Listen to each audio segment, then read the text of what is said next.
અમદાવાદ જિલ્લાના ધોળકા તાલુકામાં ખમણની પ્લેટમાંથી કાન ખજૂરો નીકળ્યો। શ્રીરામ ખમણ હાઉસના ખમણમાંથી કાન ખજૂરો નીકળ્યો।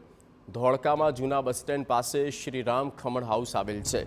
ગ્રાહકે વિડીયો બનાવ્યો છે અને સોશિયલ મીડિયા પર તેને વાયરલ કર્યો છે। ફૂડ ડિપાર્ટમેન્ટ રેસ્ટોરન્ટ સામે કડક કાર્યવાહી કરે તેવી પણ માંગ કરવામાં આવી। ખાદ્ય પદાર્થોમાં જીવાત નીકળવાનો સિલસિલો યથાવત છે।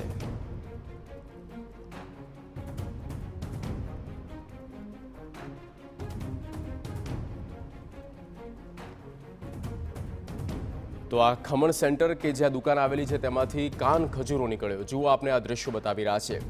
आ ए प्लेट जे ग्राहके लीधी हती तेमां कान खजूरो जोवा मळ्यो। अरविंद ठाकर संवाददाता फोन लाइन पर छे। अरविंद, पूरी विगत।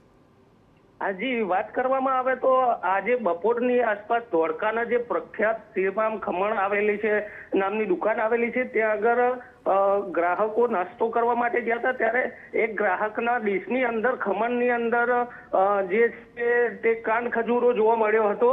तो ग्राहके दुकानदारने फरियाद करता ग्राहक ઉપર दुकानदार પણ ગરમ થયો હતો અને એવું કહ્યું હતું કે તમે તો જેમ ડીશની અંદર મોટો સાપ આવ્યો હોય એવી બૂમાબૂમ કરો છો। તો આ ઉપરથી આપણને ગ્રાહક અને લોકોના સ્વાસ્થ્ય સાથે ચેડા થઈ રહ્યા હોય એવું લાગી રહ્યું છે।